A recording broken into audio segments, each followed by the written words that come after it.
The second game on Sunday is a game that very few people expect to be interesting. You have the Bears versus the Saints. It's supposed to be a laugher, 10-point line. I think it's going to be a lot more interesting than that. But I will admit that this game has lost a little bit of juice in the last week with the injuries that have been piling up for the Bears. It looks like Mooney's pretty banged up. I would doubt we see Roquan. Buster's not coming back, it would appear. And the Saints appear to be all hands on deck healthy. That's not good for the Bears. But if Saints fans are resting easy, looking at who they're going to play in round 2, and Bears fans have lost hope, there's been a theme to the Saints season. And that theme is we got to get our eyes straight. Got to get our eyes straight. What that means is that the Saints are missing their keys on defense, and they've been doing an abysmal job of it all season.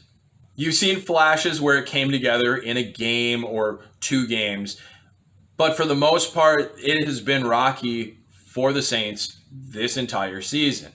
And it's even worse in this matchup because right now, if you look at the Bears' offense, this offense is most similar to the Packers and the Vikings. Well, the Packers scored 37 points on the Saints, and the Vikings were in the game with the Saints 24-14 in the first half. Vikings end up scoring 33 points as that game got into a blowout, and the Vikings defense never stopped the Saints. If you can score on a level of 24 to 30 points, is this not a game? The most recent common opponent for both teams is when the Bears played the Vikings, then the Saints played the Vikings. Halftime of both those games, the Bears were up 10, the Saints were up 10, 20-10, 24-14. They've also played each other this year where the Bears lost by 3 points in overtime. This was before the Bears changed their offense. They were playing their defunct old style of offense and holding the ball too long for Trubisky and asking him to go through progressions. It wasn't Trubisky in that game. It was Foles. And the Foles version of that offense for the Bears this year was not good. Yet, 26-23. Now, being down Mooney hurts, but the Saints are also down Quan Alexander. And Quan Alexander was brought in to fix an issue with the Saints defense that now has reemerged. This means that Kmet and all the move on the boot stuff is going to be to the Bears' benefit. You will see a lot of that boot game. You will see a lot of those quick hitters. And even though Lattimore and Janoris Jenkins are talented corners, when the teams have played this system versus the Saints and isolated their one, that one scores. Puts up points, puts up catches, puts up yards. Allen Robinson's beat up, but you can fully expect that guy to be a very big part of the Bears offense on Sunday. This means that the Bears are going to score better versus the Saints than they were able to score against the Packers. The Packers were able to take away things that the Bears like to do. The Saints, it kind of runs right into what the Saints don't want to see. But unfortunately for the Bears on the other side of the ball, that Roquan issue, the Skrine issue, has helped or brought this defense down. They may get Jalen Johnson playing back playing with one arm, but that is an upgrade that isn't as dramatic as the loss of Roquan. With Kamara looking like he is going to play, there is no one to match up with Kamara now that Roquan Smith is out. And as you saw in the Packer game, the Bears asked Roquan Smith to do some very difficult things for any linebacker to do. It is not fair to crack down on Woods for not being able to pull off the things Roquan can do. It's amazing Roquan can do it in the first place. Every team that's lost this eraser-style linebacker in the middle that tasks them with the things that the Bears ask of Roquan has struggled when they lost them. You've seen trips looks against the Steelers where they have Vance Williams out covering a guy, and it looks just as bad. The Saints will see this, and if the Bears show it and continue on with that tendency, they will get beat on it. But there is a quality twist that the Bears could bring into this game to salvage that. And that's what Pagano is tasked with this weekend. He has to understand that without Roquan Smith, most likely not going to play, he has to do something different to use Woods in a way that will be beneficial. Pagano has to treat this game as if he's playing with 10 guys on defense. I know that sounds like a huge disadvantage, and it is, but there are things that you can do to help with that to a degree.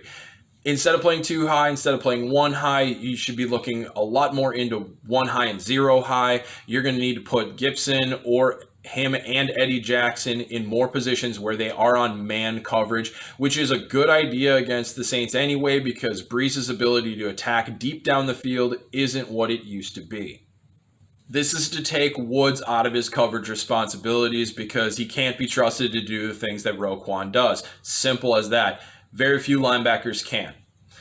This frees up Woods to do other things, though. This will allow him and Trevathan to bracket coverage Kamara out of the backfield because Trevathan's going to struggle alone in that situation. You're going to have to help him so you can double Kamara out of the backfield and try and take that away, limit that as much as you can.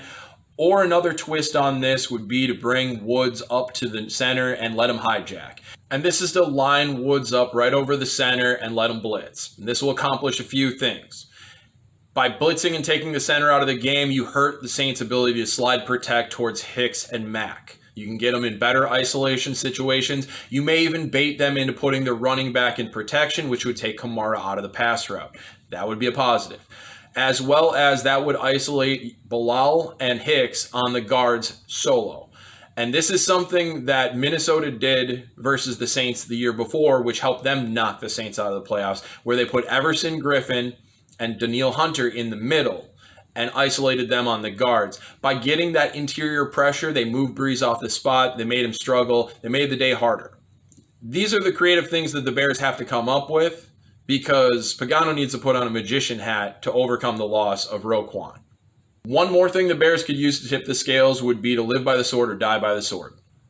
And this comes into talking about Brees and where he is at this stage in his career. And living by the sword, dying by the sword means that every single player in your secondary is going to bring up their coverage and cramp the offensive line. They are going to shorten their coverage. They are going to come forward, and they are not going to set as deep as you would for a typical quarterback. Now, there are people who believe that Brees' arm is shot, and there are people who believe that he still has it, and Chris Collinsworth is very confused. There are 2 different ways to grade the quarterback's arm talent. Zip is based on the pristine mechanics that a quarterback is able to throw with. That is your short and intermediate throws, and Brees still has this. So if you believe that Brees can still throw the ball 14 yards as well as he ever could, you're right. But once you hit 16, the weight is not there anymore, and you'll see this because you'll see the lead shoulder start tilting up. And this is to add trajectory because he knows he can't drive it on a line. Every once in a while, he can doctor one up and throw it about 16, 18 yards on a line. But for the most part, once it's 16 yards, you see that ball have to take an arc. And that's where you would be in the live by the sword, die by the sword. You're trying to make him beat you down the field. Now, this could end disastrously. But if you sit soft, he will pick you apart and he will kill you. The fact of the matter is with the Saints that they have the weapons that they need to be incredibly efficient in this game. And it's going to take the Bears doing something unorthodox for the Bears to be able to slow down that Saints offense. I don't expect this game to be won by the Bears defense like you typically would see with them. Everybody thinks that the Bears defense has to carry this team right now. They're not. The offense is. And with the assignment struggles and the reads that the Saints defense has struggled with all season, I expect the Bears offense to get their shots in. But I expect the Saints to have too much on the offense. And you can't fault the Bears for that because without Roquan, that's a totally different animal. The Bears are finally trending in the right direction, and the Saints are looking at a 2021 season that has a special level of cap purgatory waiting for them. So one team needs this. One team's actually growing in the right direction. One team absolutely needs this, and I expect the Saints to find a way to get through it and move on to the next round. But I do think that this Bears team is going to make this a lot more interesting than people think. Good luck to both teams. Trubisky, don't make me look like an idiot, please. And I love you guys. We need you. Stay strong, and I'll see you on the other side.